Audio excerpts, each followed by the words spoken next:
Risk and Audit Committee meeting to order, and the first order of business is roll call. David Miller, Here. Lisa Middleton, Present. Margaret Brown, Here. Matthew Sehoff or Fiona Ma, Stacy Olivares, Jason Perez, Lynn Paquin for Betty Yee. Okay, first order of business is approval of the November 19th, 2019 Risk and Audit Committee timed agenda. Move approval. Moved by Ms. Brown, Second. seconded by Ms. Middleton. I'll call for the question. All in favor, say aye. Aye. Aye. Any opposed? The ayes have it. The item passes. And on to the executive report. I'll call in Marlene Timberlake-Tadamo. Good. I had written good morning, but it's actually good afternoon now. Thank you. Good afternoon, Mr. Chair, Madam Vice Chair, committee members, Marlene Timberlake-Tadamo, CalPERS team member. Today we have 2 action items and 1 information item. The 2 action items are Agenda Item 6A, which is the Independent Auditor's Report for fiscal year 2018-2019, and Agenda Item 6B, the review of the Independent Auditor's Management Letter. Both items are being presented by Belize Chapui, CalPERS Chief Auditor, and BDO, the Independent Auditor. The last item on the agenda is an information agenda item intended to provide an overview of several areas of responsibility within CalPERS' integrated assurance functions. Second would be to furnish a brief history of the development of the Enterprise Risk Management Framework and provide an update on the current state of CalPERS enterprise risks, and to respond to Risk and Audit Committee direction provided on September 17th, 2019. The next Risk and Audit Committee meeting is scheduled for February 19th, 2020, and includes the mid-year plans for enterprise compliance and enterprise risk management. Thank you, Mr. Chair. This concludes my report, and I'd be happy to take questions. Okay. I'm not seeing any questions, so thank you, Ms. Diadamo. Moving on, we've got number 4 action consent items, and that's the approval of the September 17th Risk and Audit Committee meeting minutes. Move approval. Second. Moved by Ms. Middleton, seconded by Ms. Brown. So I'll call for the question. All in favor? Aye. Aye. Any opposed? Hearing none, the item passes. Information consent items. I haven't had anybody raise any concerns or want any of those pulled off. So we'll move on to our first action agenda item, the Independent Auditor's Report. I'll call on Belize Chapui to present that. Good afternoon.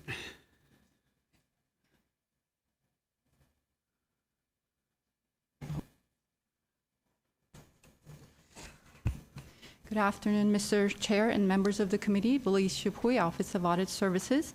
Agenda item 6A is an action item. Staff is requesting the Risk and Audit Committee to approve the board's independent financial statement auditor, BDO's audit reports for the fiscal year ended June 30, 2019. BDO staff are here presenting with me today. I would like to turn it over to them. Hello, Chairman, Vice Chair, and members of the committee. My name is Billy Kim, partner at BDO, and represent BDO, your independent audit firm. So thank you for this time for us to present the results of the audit to you.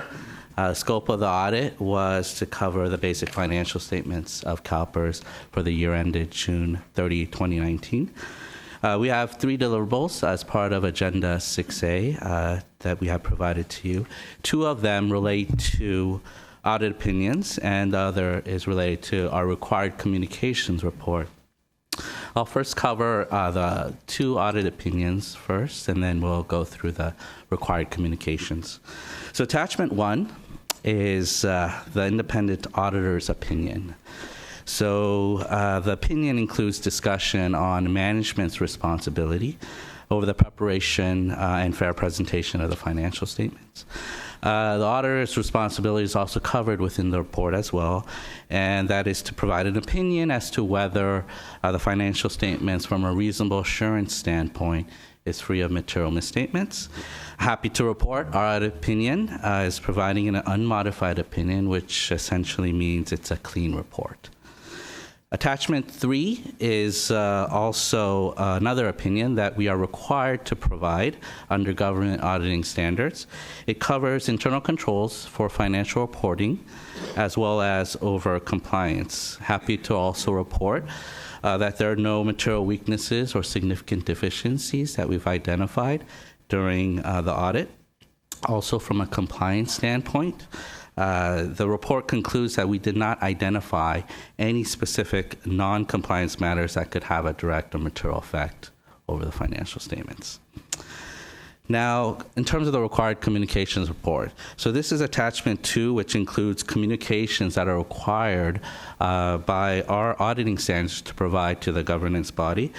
I'll highlight a couple of different areas, within the report, but not go through everything in there, a lot of which are just standard required communications that we're required to provide to you. So first off, want to first commend management and their excellent cooperation and support. With the short time frame that we've had since June, getting engaged and doing the work, it was really instrumental for them, for all their support, with all the requests that they provided us and all the questions that they've answered for us to be here today in order to report to you. So much credit goes to their hard work and support. Second, another positive sign of a successful audit is when there's no corrected misstatements proposed or identified by your auditors.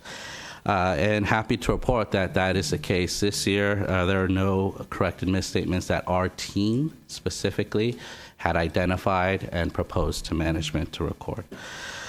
Lastly, I also want to highlight a couple different areas of higher risk, and just to provide some more color as to the work performed over these areas. So some of these higher risk areas are typically considered to be higher risk because they could be involved with significant judgment, complexity, areas of estimate, or a combination thereof. And so one of the first areas that we had done some additional work over is related to the estimated insurance claims liability. This is for the healthcare fund. And so management uses an actuarial methodology based on historical claims data. And as part of the audit, we performed procedures over the liability, performed various different analytical analyses, sent through confirmations to third-party administrators, did some detailed testing over the accuracy and completeness over the inputs, particularly the historical claims data. We've also used our actuaries to assist us in reviewing the methodology calculation and the assumptions involved. And based upon the work we performed, we noted no issues. One of the other areas I wanted to highlight also is related to the area of estimated liability for future policy benefits. This is specifically for the benefits that are paid for the beneficiaries related to the long-term care fund. So this liability is derived by management from a roll-forward method, including assumptions from the latest valuation report. We've audited the roll forward, including recalculation and testing of the various different inputs, and including census information. Through sample testing. We've also utilized actuaries as well to assist us in reviewing the overall methodology, calculations, assumptions, including the discount rate. And overall, we took no exception to management's estimate. The third area is an area of private equity, real estate, real asset investments. And over on the end of this table, we have Steve Franklin, who is also my colleague. He's a partner also specialized in investments, and so he was responsible for assisting me in leading the work over the audit of the investment area. So he'll share about the work performed over this. Steve? Thank you. Yes. Hi again. My name is Steve Franklin. I'm an audit partner at BDO. I focus in the asset management space of our practice.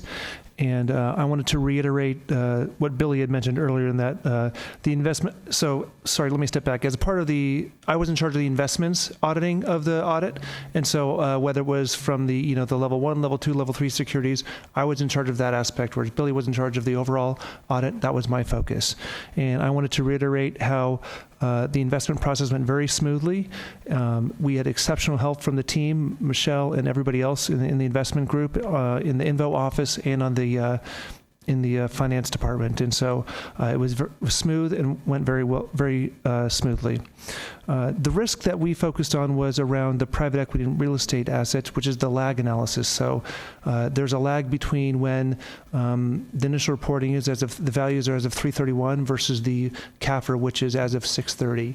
And we did our procedures over 3/31 and 6/30, where we sent confirmations to the underlying managers, and we obtained we did testing over contributions and distributions, and in addition to that, along with some other procedures. The analysis, in order to get comfortable with the lag between 3/31 and 6/30, is we get analysis from management that identifies what the value would be as of 6/30 if we had used those figures. And we obtain that analysis, and then we do audit procedures over that, including tying the balances as of 6/30 that management received to our work papers and the confirmation that we independently did with as part of our audit procedures. And as part of that, we noted no issues. Everything seemed appropriate based on our procedures.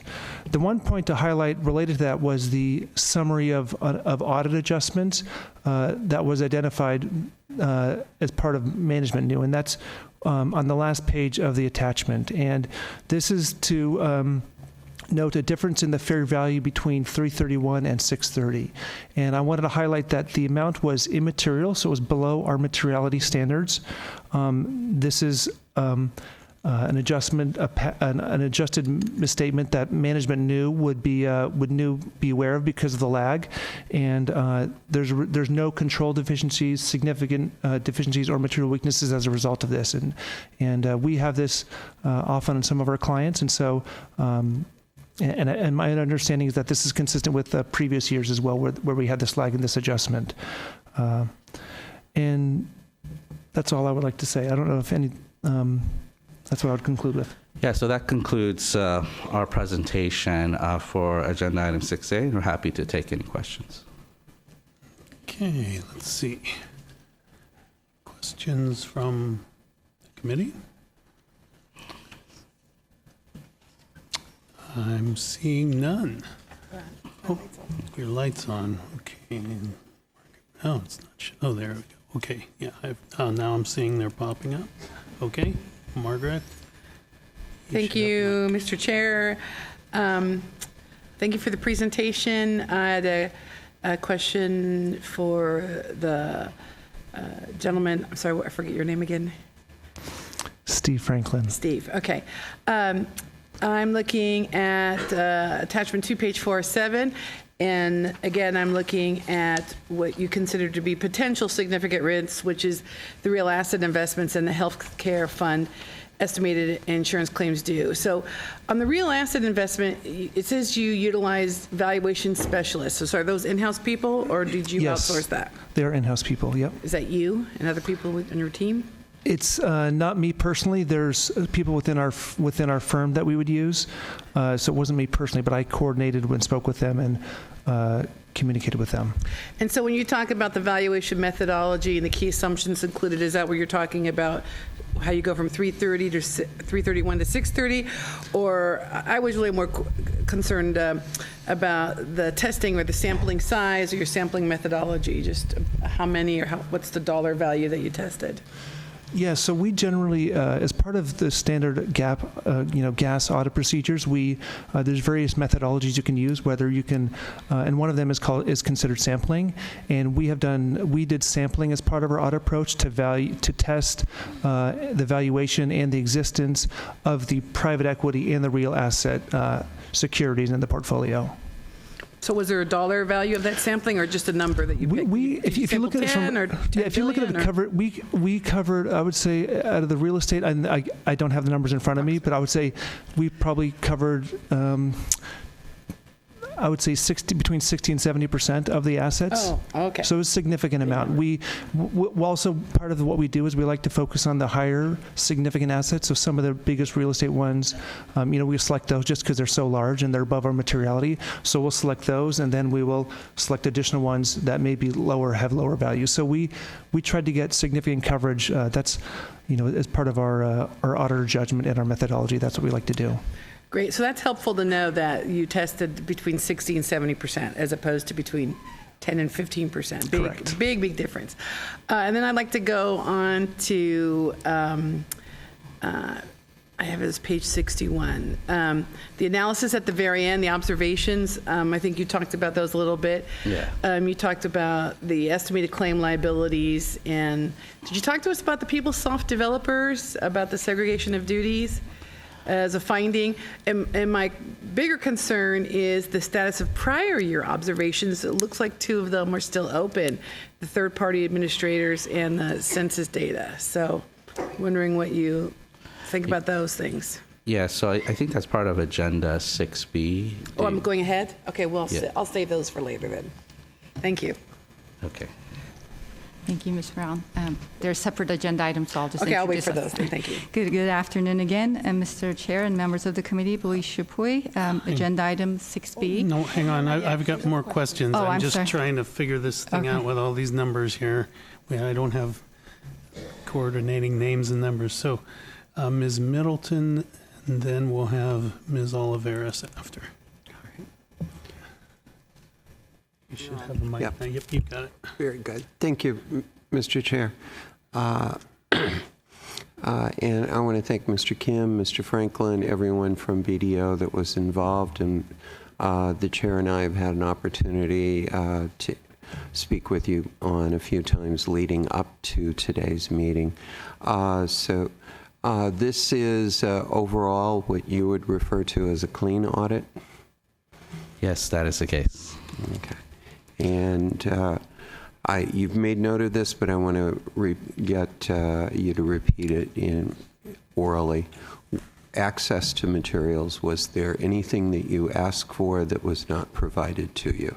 No, management had fully provided all the things that we had needed and requested. So. And access to people and individuals, same. Were you able to interview, speak, and spend as much time as you needed with any individual that you asked to visit? Yes. Okay. And was there any reluctance on the part of management to provide any of these materials? No, not to my knowledge, no. Right. Thank you. Okay. Okay. And that should be you now, Ms. Oliveris. Thank you. Thank you. It's a very thorough, I think, report. I wanted to understand what experience BDO has in analyzing or evaluating institutional investment plans.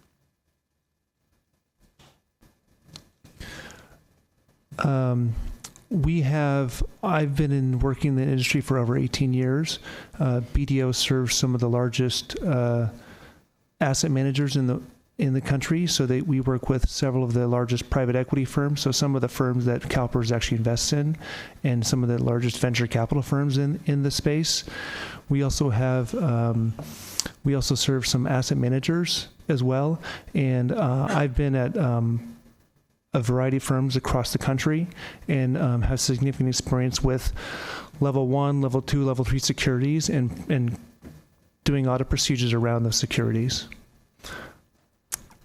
Does BDO provide audit services for pensions of a similar size? You are the largest pension fund that we work with in the country. I know that my colleague, Keith, I don't know if maybe you want to comment? Sure. So BDO does one other statewide pension system. We audit the state of Delaware's pension system and as well as their OPEB plan.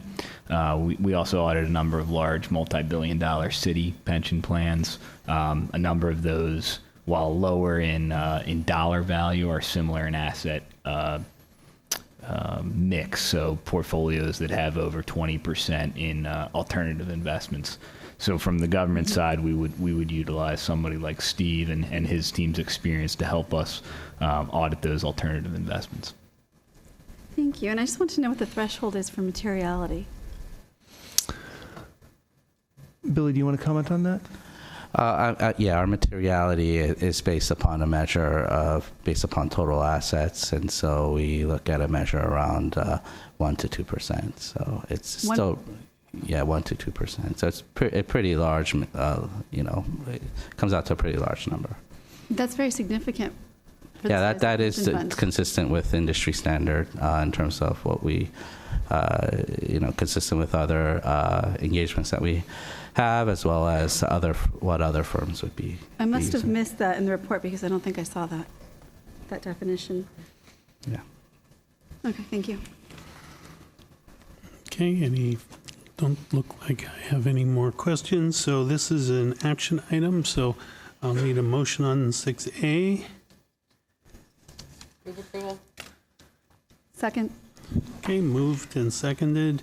I was moved by Ms. Brown, seconded by Ms. Oliveris. I'll call for the question. All in favor, aye. Aye. Any opposed? Okay, hearing none, the item passes. We'll move on to 6B. Good afternoon, Mr. Chair and members of the committee. Abli Shapui again. Agenda item 6B is also an action item. Staff is requesting the Risk and Audit Committee to approve the board's independent financial statement auditor, BDO's draft management letter. I would like to turn it back over to BDO staff. Thank you, Mr. Chairman, Vice Chair, and members of the committee. My name is Sylvia Mack. I'm a director with BDO. I'm here to present attachment 1 to agenda item 6B. This is our management letter as it relates to the findings of internal controls. We did observe 2 control deficiencies, neither of which were significant deficiencies or material weaknesses. The first finding relates to the review of the estimated claims liability. The Health Claims Fund does record an estimated claims liability, which primarily consists of 2 different types of estimates, those that have been claims that have been reported but not settled, as well as claims that are incurred but not reported. We did observe during the audit that the system doesn't necessarily have a comprehensive review process over the completeness and accuracy of such claims. Part of this has to do with just a legacy issue of not having access to the third-party administrator claims information. And so one of our recommendations is that management work with those third-party administrators to obtain that information. Management has been working on that as it's working on updating its contracts. And then once that information is received, to be put into place controls to be able to reconcile the claims detail to the amount that's reported. Management has indicated to us that they believe that this will be put into place as of January 1st, 2020. That kind of coincides with the start of the new contracts as well. The second finding relates to PeopleSoft and developer access and segregation of duties. PeopleSoft is the system's general ledger. We observed that the developers have access to the production environment, and that allows them to bypass the program change management controls. As part of our audit, however, we did take it a step further. We noted that there was that lack of segregation of duties, but we also went and said, okay, did this risk manifest itself during the year? We got access to the access logs, and we did not observe instances where the developers actually did go in and access the production environment. Upon informing management of this finding, they took steps to correct it, and the developers no longer have access to the production environment. So at this time, I'll open up for questions. Okay, I have questions. Ms. Brown? So before I get to my question I tried to ask earlier, I want to go back to Ms. Oliveira's question on 6A about materiality. I do agree with her. I mean, I would think typically 1 to 2% is fine, but our fund is so big that 1 to 2% ends up becoming such a large number. So maybe we should look at setting a dollar threshold to that materiality as opposed to just 1 to 2%. Because I mean, that's $3 billion, right? So we may want to take a look at that. All right, so back on to page 61, which is what you were just talking about, the findings you observed. What I want to know about is table 2, the prior year observations. I don't like them when they carry over year after year. So I don't know if that's for the staff to answer, Ms. Chapui, or if BDO has any comments on that. Did you ask our staff about what's going on with the open or unresolved items? We did inquire them of it. The open item as it relates to number 2, the TPA oversight controls, that one is actually very similar, if not the same, to our observation number 1. The 5th one, as it relates to the census data, that the census data information, as you can imagine, given the number of members in the system, there's a lot of people, there's a lot of data. There is, it's virtually impossible to have 100% accuracy in terms of that data. Management has been working diligently to make sure they scrub that data. So if they come across errors, that they're promptly corrected. As part of our testing of the census data, we did not observe any instances where the data seemed unusual, or that would have created a material adjustment as it relates to the financial statements. We did observe instances where maybe the server state might have been off, but it wasn't off significantly. It might have been off by a day, a week, nothing in terms of, it wasn't like a year off or 2 years off. But anything that we came across that looked unusual in terms of inconsistent data, we inquired of the staff, and they were able to come back and show us support as to why there was that discrepancy. Thank you. Seeing no more questions, this is an action item, so I'm looking for a motion. Move approval. Moved by Ms. Brown. Seconded by Mr. Perez. I'll call for the question. All in favor? Aye. Aye. Any opposed? The ayes have it. The item passes. And we'll move on to 7, information agenda items. Back to you, Ms. Diadamo. Thank you. Thank you. Okay. Back to me. So this agenda item was designed to provide an overview of some of the functions that make up CalPERS's integrated assurance framework. With the recent changes to the board's composition, this is an ideal time to review some of the functions within our integrated assurance model.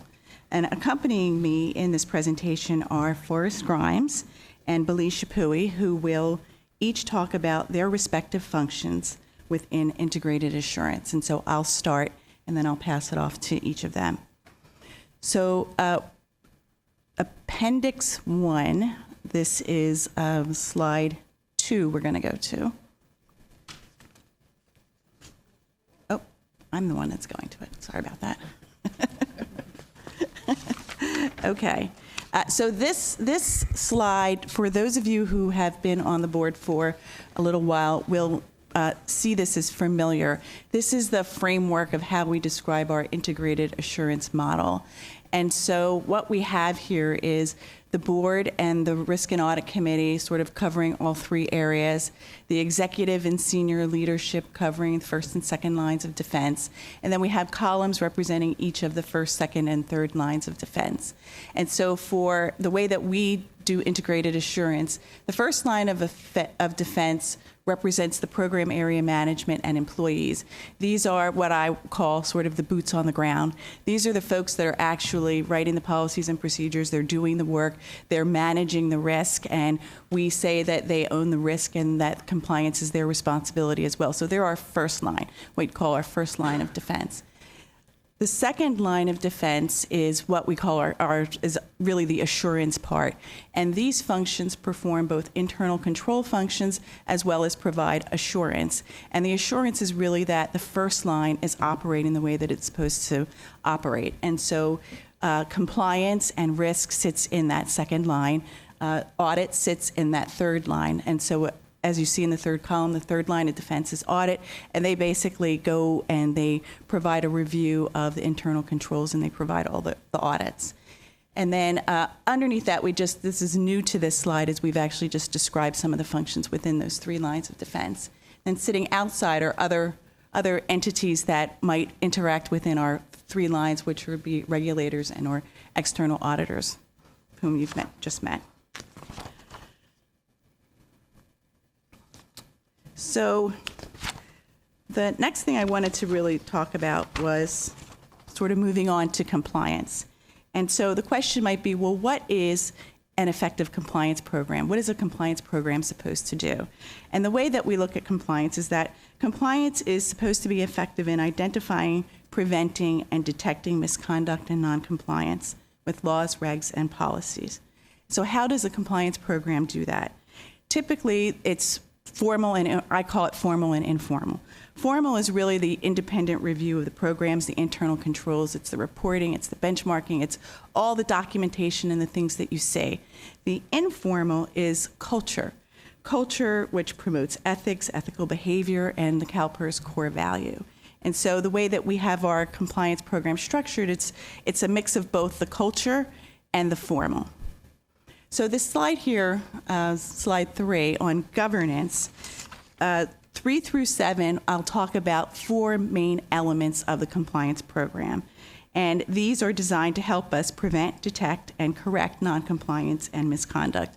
The elements are governance, culture and ethics, training and communication, and monitoring and testing and reporting. So I will try to, within a minute for each slide, sort of walk through the slides.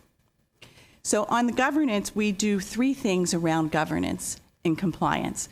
We maintain policy governance, which means that we maintain policies. We do work with the program areas to make sure that policies are appropriate, that they're appropriately authored, that they're appropriately set up.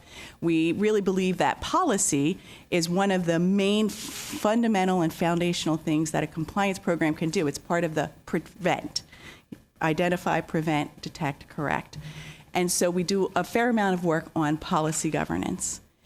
We also, within policy, make sure that when policies are implemented, that stakeholders are included, that awareness is made, that really there's an effort to make sure that as policies are created, that they really apply to the things that they need to apply to and they have the maximum effect. On delegations of authority, we actually maintain delegations of authority too. Delegations of authority are it's the authority to provide certain activities or to do certain activities. And so we believe that delegations of authority are important because they really provide role clarity, and they provide clarity to individuals about who's responsible for what, who has authority to do what. And it's a basic foundational item around governance. And then for design compliance policies and procedures, we believe that the design and the implementation of compliance policies and procedures is another foundational way that a compliance program can be an effective program. On culture and ethics. So I have a sign in my office upstairs that says culture trumps compliance. And those of us that are in the compliance business know that that is in fact true. You can train, you can do all kinds of things, you can beat people over the head, but if you have a bad culture, you're going to be in trouble. And so we spend a lot of time on how to measure culture, how to make sure that our culture is moving in the right direction. And so up on the slide are 4 things that we do within our compliance program to help us manage, maintain, and improve our culture. So we measure CalPERS' culture. So we conduct an annual survey of employee compliance awareness, and we share those results with our integrated assurance partners and CalPERS leadership. On the promote a culture of integrity, we use a number of different tools to do this. We have discussion guides where we allow people to go out and talk about different compliance and ethics items with their groups. We do spotlight articles on Inside CalPERS where we have leadership discuss why ethics and compliance is important. And we sponsor activities during National Compliance and Ethics Week to engage team members in conversations about compliance and ethics in a relaxed, informal atmosphere. Promoting a culture of integrity is really important, and it has a really high organizational value for us. On maintain reporting channels, here we produce meaningful compliance reports that help fulfill oversight responsibilities at all levels. For instance, we do reporting to this committee, and you saw that in the consent items on a quarterly basis. We're doing reporting. We do reporting to executive and senior management, and we're also doing reporting at operational levels, which in our case would be like our division training coordinators and our compliance liaisons. On the intake and triage employee reports, here this is really talking about our ethics helpline. Our ethics helpline is important. It is anonymous and confidential, and it represents a mechanism through which individuals can go and seek redress or make complaints without fear of retribution or retaliation. The outcomes of our ethics helpline reporting is reported to this board and senior leadership. On training and communication, again, this is one of the foundational elements of a compliance program. It's about prevent for the training, and communication is also about the prevent and detect. For us on training and communication, we conduct education and training programs that communicate compliance requirements to team members, external service providers, and board members. We tailor training to different groups. We provide and track online mandatory training for all employees. In addition, we provide more tailored small group training, live training sessions to specific groups of people, like our covered persons and our Form 700 filers. We also offer live large group training annually on a variety of compliance-related topics. And finally, we provide those in senior leadership positions with one-to-one compliance and ethics trainings as part of their onboarding. So we take training very seriously. On measure training effectiveness, we measure training effectiveness by testing the knowledge and comprehension after online training by sending out surveys after the training sessions. On the develop and deliver communications content, we reinforce compliance policies and procedures in CalPERS' commitment to an ethical culture with effective ongoing communications. Our annual compliance communications plan seeks to provide not only meaningful but timely compliance communications throughout the year. And by developing our plan on an annual basis, we ensure that team members are consistently reminded about key compliance and ethics issues. So for instance, we do a gift policy reminder around the holidays. Multiple communication channels are used, and we use inside CalPERS banners to coordinate with email messages. We do online quizzes to supplement formal memos, and we spread our message at CalPERS-wide events that help ensure compliance and ethics can be seen as something fun and approachable. And an example of that is where we do Compliance and Risk Week, and for National Take Your Child to Work Day, we did an activity with the kids that came in on compliance. This slide on monitoring and testing compliance reflects how we perform the monitoring and testing aspect. On Track the Legal and Regulatory Environment, we help ensure effective risk assessment, mitigation, monitoring, and reporting in order to reduce regulatory risk, increase stakeholder trust, and support CalPERS' business strategy. For legal and compliance risk, our process includes strategies, tools, and partnerships needed to identify risks quickly, assess and mitigate risks appropriately, and report risks effectively to key stakeholders. So an example of this is our compliance risk assessments. On the monitor risk exposure, compliance risk exposure, we monitor changes to CalPERS' risk exposure on an ongoing basis by monitoring both regulated employee activities and metrics related to the compliance program's activities. An example of that would be our personal trading regulation and Form 700 monitoring activities. For test and audit, we test the existence and efficacy of policies, procedures, and controls through coordination with internal audits, enterprise risk, and the performance of our own compliance-targeted reviews and monitoring activities. Finally, on build risk-specific mitigation plans, we create a consistent approach to mitigating identified compliance risks by building risk-specific mitigation plans. Reporting. Enterprise compliance evaluates the effectiveness of the program through metrics and benchmarks and reports that information to key stakeholders. I think of this as a feedback loop, and we do this in a number of different ways. On the slide, it's small for you to see, but it's an excerpt really of the types of reporting that you see quarterly from us, and we're reporting on a bunch of different topics. We report to you quarterly. We report to the execs monthly. We report to the liaisons monthly. During times of training, we do weekly and daily reporting on training requirements. So when we're getting close to when training due dates come, we're constantly letting people know where we're at and making sure that they're able to go sit with the people that need to do the training so that we can achieve maximum number of compliance with our training due dates. And then finally, we benchmark our own program maturity against our peers on an annual basis, and we report our progress to the Risk and Audit Committee. So this slide serves as a recap, and it's really meant to visualize sort of how the compliance program helps support CalPERS's performance objectives. On a basis, the foundation of governance, and then using training and communication, culture and ethics, monitoring and testing, and reporting. All of these things go together to help us achieve the CalPERS performance. And then at the conclusion of this presentation, I would like to talk about a new work Enterprise Compliance is engaging with the Investment Office. This fiscal year, Enterprise Compliance has assumed investment compliance activities previously performed within the Investment Office. Why? With the changes being undertaken in the Investment Office, including changes to strategies, movement of activities, and people, we've decided to further segregate compliance activities between the Investment Office and the enterprise.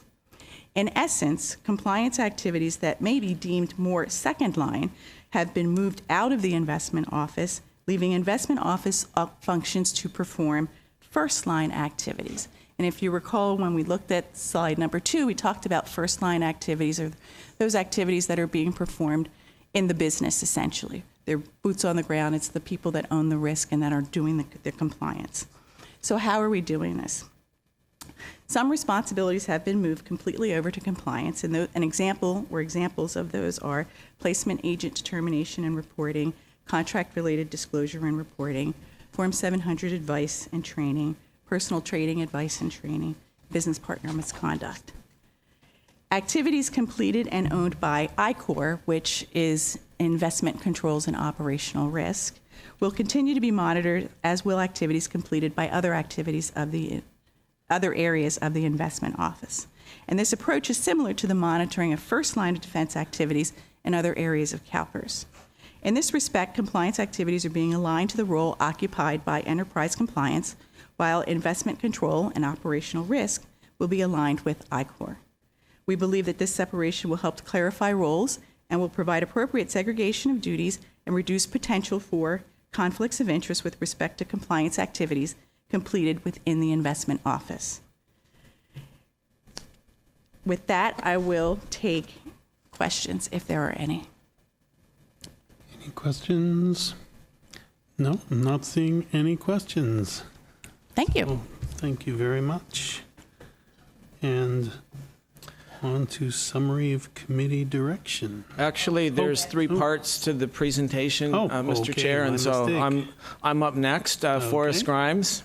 Welcome. I am the Chief Risk Officer, and as such, I lead the Enterprise Risk Management Division. That's commonly referred to as ERMD. And the purpose of ERMD is to facilitate the development and maintenance of a risk-intelligent culture and framework so that CalPERS risks are effectively managed. Thank you. There we go. Thank you, Belize. So for this part of the presentation, I've taken really a two-prong approach.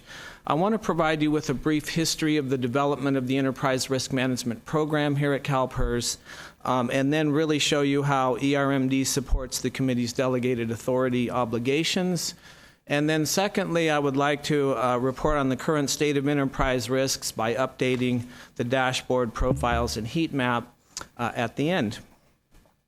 So let's begin on page 1 of attachment 1 for committee members. That would be page 75 of your board books. The wheel diagram that you see on the screen and before you depicts various touch points when ERMD actually interacted directly with this committee. Back in 2016, ERMD began developing a new dashboard, risk profiles, and heat map that really became the cornerstone of the current enterprise risk management framework. So this particular activity fulfilled the committee's responsibility to approve and oversee enterprise risk management, the enterprise risk management framework, which is part of your delegated authority. Examples of those documents appear on page 3 of this presentation, and I'll see if I can get there for the audience. That's page 77 of your board books, but those are just examples. We're going to get into more detail on those later. I'm going to go back to the wheel diagram on page 75 to really kind of get into what we've done and how this really has interplayed with the Risk and Audit Committee. So basically, in January of 2017, ERMD conducted a workshop with the board to explore risk appetites, and we brought back risk appetite statements in June of that year, which we presented to this committee. This really satisfied the committee's obligation from a delegation perspective to set risk appetite and tolerances, excluding investment risk, which is actually done in the investment committee. So today the committee, I guess a question I would ask if I were you is, many of you were not here in January of 2017, so basically how do you have input into the risk appetite of the Risk and Audit Committee today? And that really would come later. Today you actually provide risk appetite guidance to staff through risk tolerances that appear in the Strategic Risk Measure dashboard. And that was presented to you in Agenda Item 5D as a consent item, and Attachment 2. And sometime, if you have time, look at pages 24 through 26 if you haven't already, and you can see those risk measures and you can see the associated risk tolerances, which basically I think are a much more effective way of actually conveying your risk appetite to the team, to the CalPERS team. So, ERMD also provides an annual work plan and the results of our annual risk assessment to the committee each year. Review and approval of the work plan fulfills the committee's obligation to approve and oversee risk management strategy. The annual risk assessment provides current data to help the committee make risk-informed decisions to support your oversight role. Slide 2 is page 76 of your board books, and that summarizes really how ERMD activities support the committee's delegated authority obligations. The Risk and Audit Committee delegation is very clear, and the first 6 items really do pertain to enterprise risk management. And this really kind of ties those obligations that you have as a committee to the functions that ERMD actually performs. So before we go any further, I'm going to stop here to see if you have any questions on the actual framework and how we got to where we are today. Yeah, we have a question here from Mr. Jones. Let's see, there. That should be it. Oh, accident. Oh, that was an accident, okay. Okay. No, I'm seeing.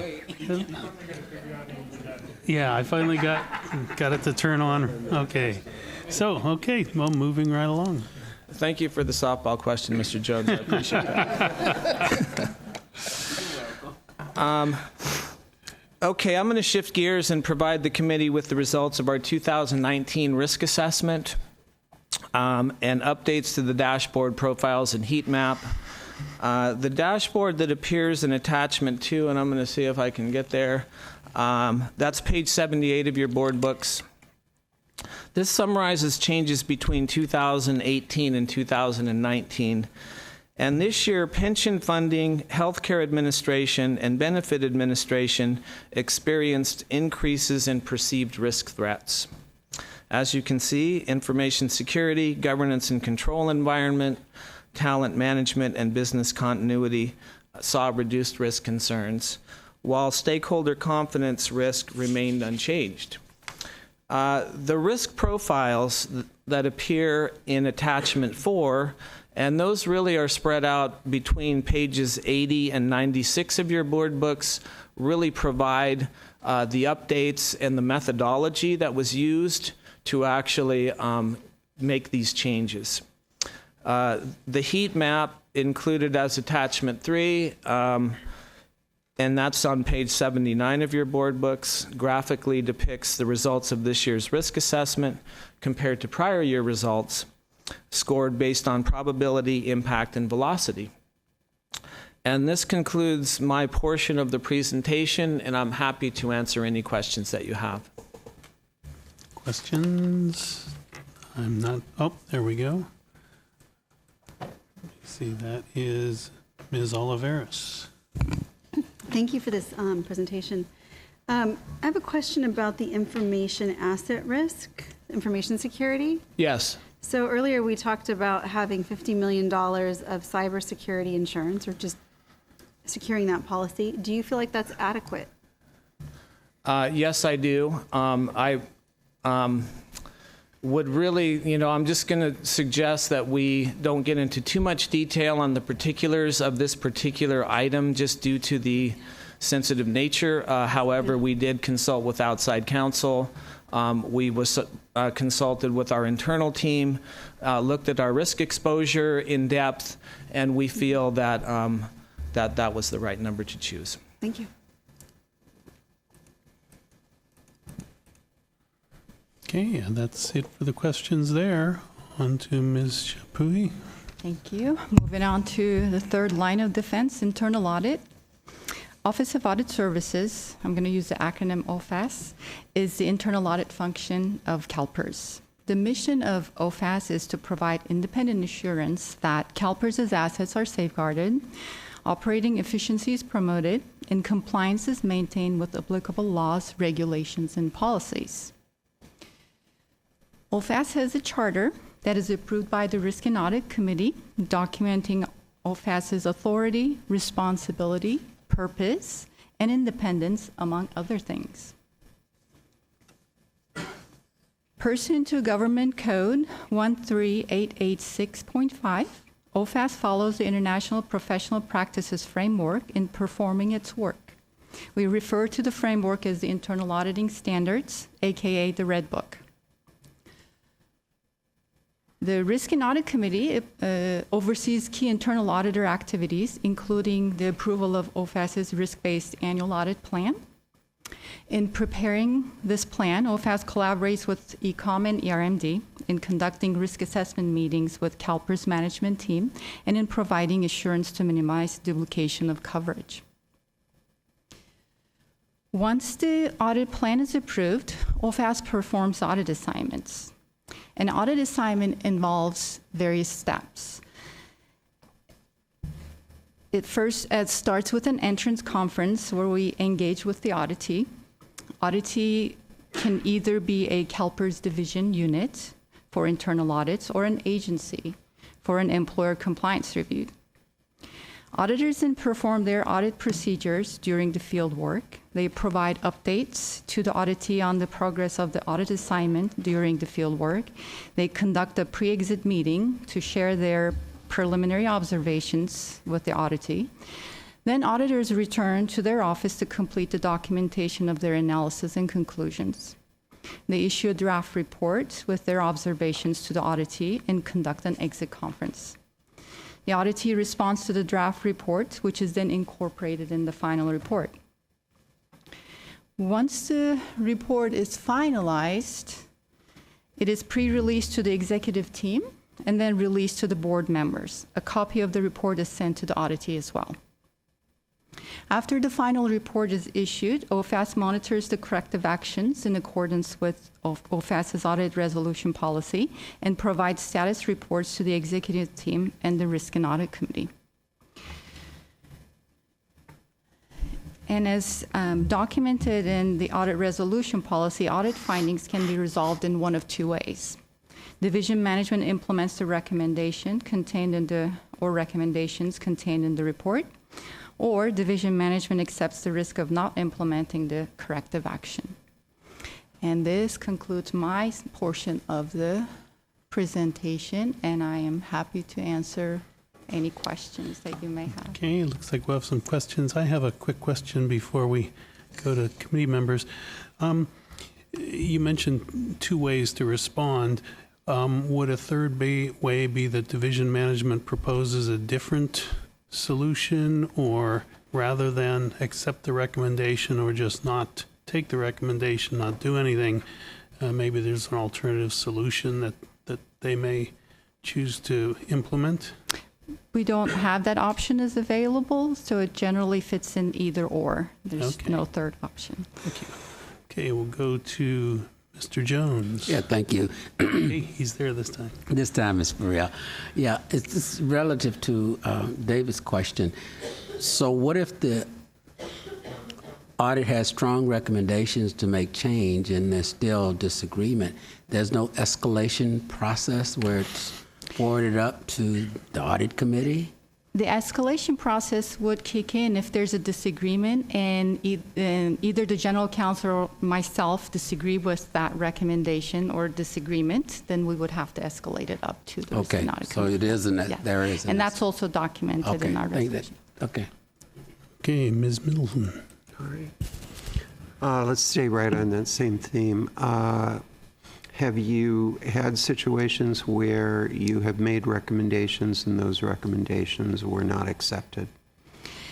It very rarely happens. I think there was only one incident or a case during the last 4 or 5 years, and that, again, following the audit resolution policy, which was I informed the risk management division, Forrest, for him to track that for the organization. It wasn't significant enough for us to escalate it to the risk and audit committee, but it's being tracked by ER&D division.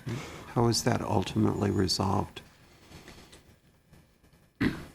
There is a specific policy on how this works. The way that I've really treated this is that there is an internal organization committee which consists of the executive team with their risk hats on, called the Integrated Assurance Risk Council. And if there is anything like that, I certainly would not feel confident to make decisions on behalf of the organization to accept risk myself. So I would vet that with the internal team, and they would ultimately advise the rest of the team what we should be doing. Thank you. I'd like to go back to slide 100 of 106, which discusses the audit plan. Could you review for us how you go about, as an independent internal auditor, making your decisions as to what are going to be the areas that you want to audit during the course of a year? Sure. So every year, generally around springtime, we do various things. We conduct meetings with the senior management team. We conduct meetings with the executive team members. We also send a survey to the board members seeking their input. All of that goes into a risk assessment matrix. Then, after that feedback, we also incorporate our knowledge and information based on prior year audits. We have a universe of auditable activities in that spreadsheet. Based on this feedback, we rank everything.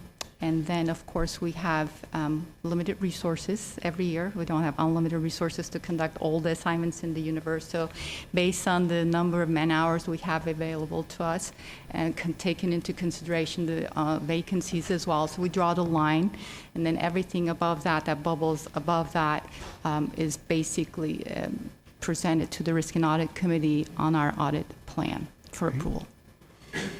And are you satisfied that you have the resources that you need to do the audits that are necessary? Thank you for that question. I believe so. We have, for example, speaking for the employer compliance reviews or public agency reviews, during the last 4 years, we've pretty much doubled the number of reviews we are completing. Just incorporating the lean processes in doing so without adding any additional staff. And we're doing something similar on the internal audit side, where we're just improving the efficiencies, applying lean practices again, improving the processes, and increasing the number of reviews we're completing. I personally feel like we have adequate coverage. However, I'm open to any suggestions and feedback if we need to do more reviews. I'm happy to take that into consideration. We do a lot more than other pension auditors and audit shops. I know that for sure, because we're members of the Association of Public Pension Fund Auditors, and we meet with them twice a year. They conduct conferences, and we do discuss and network with those folks. And in several locations, I heard from them that we're doing a lot more than they are. However, that has been the demand or request from the Risk and Audit Committee, in which we're happy to honor and continue to do so. And ultimately, when it comes to a question of what gets audited, who makes that final decision? I do. Thank you. Thank you. Seeing no more questions, thank you for the presentations and all the fine work. It's very much appreciated. And we'll move on to summary of committee direction. Ms. Diadamo. So I did not specifically take summary of committee direction other than Ms. Brown's comment about looking at the materiality of the thresholds for the audits. Is that a direction or is that a thought? I'd like us to. I don't know if the auditors agree. I think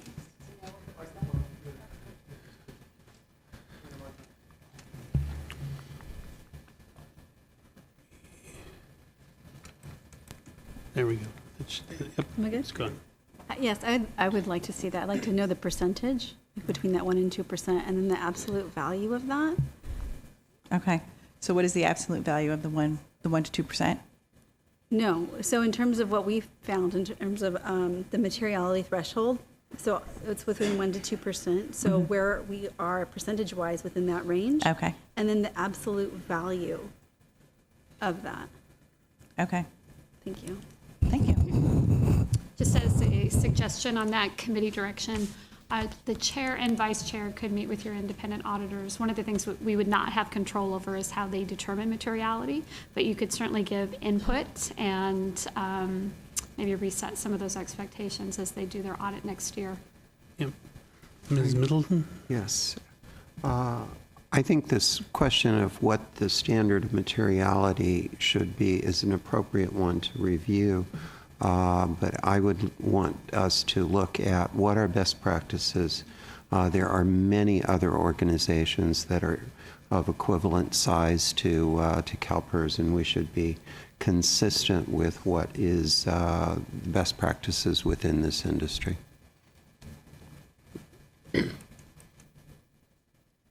Got it. And that's that. And I don't have any indication of public comment. And so I think, unless there are any objections, I will adjourn the meeting of the committee. So we're adjourned. Thank you. And we'll clear the room. We've got closed session starting at 4. How's that work? Is that enough time? Okay. And we'll come back with you, Ms. Diadamo. Guess we'll do roll call, and then we've got, yeah. So